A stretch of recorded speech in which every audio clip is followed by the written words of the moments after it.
Rukhsana Akter lucky. স্বরাষ্ট্র ও কৃষি উপদেষ্টা অবসরপ্রাপ্ত লেফটেন্যান্ট জেনারেল মোহাম্মদ জাহাঙ্গীর আলম চৌধুরী বলেছেন, এবারের পূজা খুব ভালোভাবে অনুষ্ঠিত হবে, কোনো ধরনের অসুবিধা হবে না, এজন্য সবার সহযোগিতা দরকার।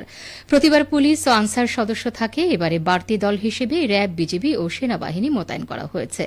তিনি আজ গাজীপুরের কৃষি গবেষণা ইনস্টিটিউট পরিদর্শনকালে একথা বলেন। বাজার সিন্ডিকেটের বিষয়ে উপদেষ্টা বলেন, চেষ্টা করা হচ্ছে খুব শিগগিরই বাজার একটি সহনীয় পর্যায়ে চলে আসবে। যদি কোনো সিন্ডিকেট থাকে, বাণিজ্য মন্ত্রণালয় সেটি ভেঙে দেবে। তিনি আরো বলেন, স্বাধীনতা যুদ্ধের সময় দেশের জনসংখ্যা ছিল 7 কোটি, এখন জনসংখ্যা বেড়েছে কিন্তু আবাদযোগ্য ভূমি বাড়েনি। দেশের উন্নতির জন্য সবচেয়ে বেশি ভূমিকা এই কৃষিক্ষেত্রের। কৃষির উন্নতির জন্য কাজ করছে এই ইনস্টিটিউট। সম্প্রতি বন্যায় ক্ষতিগ্রস্ত এলাকার কৃষকদের মাঝে বীজ, চারা এবং নগদ অর্থ পাঠানো হয়েছে। সনাতন ধর্মাবলম্বীদের সবচেয়ে বড় ধর্মীয় উৎসব শারদীয় দুর্গাপূজা শুরু হচ্ছে আগামীকাল। মহাষষ্ঠী দিয়ে শুরু হয়ে 13 অক্টোবর বিজয়া দশমীতে প্রতিমা বিসর্জনের মধ্য দিয়ে শেষ হবে 5 দিন ব্যাপী এ উৎসব। আজ বোধন।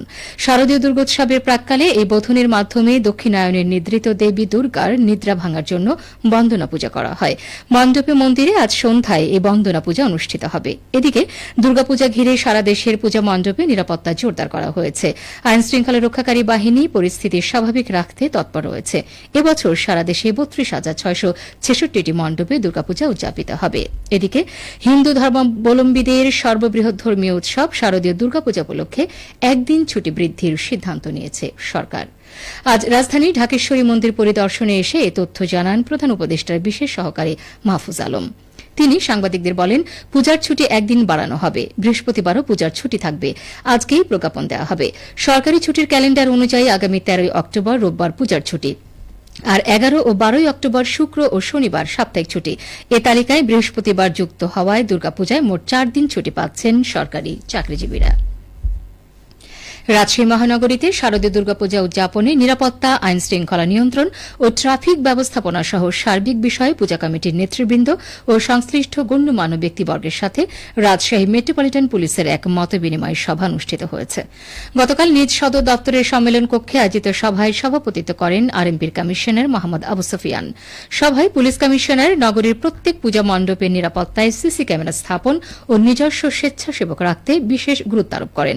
তিনি বলেন, নির্বিঘ্নে পূজা উদযাপনে থানার অফিসার ইনচার্জগণ পূজা কমিটির সাথে সার্বক্ষণিক যোগাযোগ রাখবে। এছাড়া মহানগরীতে গোয়েন্দা নজরদারি বাড়ানো হয়েছে। গুজব প্রতিরোধ সহ যে কোনো প্রয়োজনে আরএমপির হটলাইন টেলিফোন 02-588-801351 অথবা মোবাইল 01-320-06-3999 নম্বরে তথ্য দিতে অনুরোধ জানানো হয়েছে। উল্লেখ্য, আগামী 9 থেকে 13 অক্টোবর পর্যন্ত হিন্দু ধর্মাবলম্বীদের 5 দিনের শারদীয় দুর্গাপূজা অনুষ্ঠিত হবে। চলতি বছরের এইচএসসি ও সমমানের পরীক্ষার ফলাফল আগামী 15 অক্টোবর প্রকাশিত হবে। গতকাল ঢাকা শিক্ষা বোর্ডের চেয়ারম্যান ও আন্তঃশিক্ষা বোর্ড সমন্বয় কমিটির সভাপতি তপন কুমার সরকার এ তথ্য জানান। আগামী 15 অক্টোবর বেলা 11টায় স্ব বোর্ডের চেয়ারম্যানরা তাদের কার্যালয় থেকে একযোগে ওয়েবসাইটে এই ফলাফল প্রকাশ করবেন। শিক্ষা মন্ত্রণালয় সূত্র জানায়, এর আগে পরীক্ষা হয়ে যাওয়া বিষয়গুলোর খাতা মূল্যায়ন করে অবশিষ্ট বিষয়গুলোতে এসএসসি ও সমমানের পরীক্ষায় পাওয়া নম্বরের ভিত্তিতে এইচএসসি ও সমমানের পরীক্ষার ফলাফল দেওয়ার সিদ্ধান্ত গ্রহণ করে শিক্ষা মন্ত্রণালয়। চলতি বছর এইচএসসি ও সমমানের পরীক্ষায় মোট 14,50,790 জন শিক্ষার্থী অংশগ্রহণ করেছে। চাঁপাইনবাবগঞ্জ জেলায় বিনামূল্যে পিপিআর রোগের টিকা প্রদান কর্মসূচি পরিদর্শন করেছেন রাজশাহী বিভাগীয় প্রাণী সম্পদ দপ্তরের পরিচালক ডাক্তার আব্দুল হাই সরকার। তিনি গতকাল চাঁপাইনবাবগঞ্জ সদর উপজেলার মহারাজপুর ইউনিয়নে পিপিআর ভ্যাকসিনেশন ক্যাম্পেইনে টিকাদান কর্মসূচি পরিদর্শন করেন। এ সময় উপস্থিত ছিলেন জেলা প্রাণী সম্পদ কর্মকর্তা ডাক্তার গোলাম মোস্তফা। উল্লেখ্য, প্রাণী সম্পদ অধিদপ্তরের পিপিআর রোগ নির্মূল ও খুরা রোগ নিয়ন্ত্রণ প্রকল্পের আওতায় চাঁপাইনবাবগঞ্জ সদর উপজেলায় 1,60,000, শিবগঞ্জ উপজেলায় 2,23,000, গোমস্তাপুর উপজেলায় 1,33,000, নাচল উপজেলায় 80,000 ও ভোলাহাট উপজেলায় 45,000 ছাগল ও ভেড়াকে বিনামূল্যে দ্বিতীয় ডোজ টিকা দেওয়ার লক্ষ্যমাত্রা নির্ধারণ করা হয়েছে। গত 1 অক্টোবর থেকে শুরু হওয়া এই কর্মসূচি চলবে আগামী 18 অক্টোবর পর্যন্ত। সবশেষে আবহাওয়া। আজ দুপুর 2টায় রাজশাহীতে তাপমাত্রা ছিল 31.6 ডিগ্রি সেলসিয়াস। এ সময় বাতাসে আপেক্ষিক আর্দ্রতার পরিমাণ ছিল 80%। রাজশাহী ও পার্শ্ববর্তী এলাকায় আজ সূর্যাস্ত সন্ধ্যে 5:45। সংবাদ শেষ হল।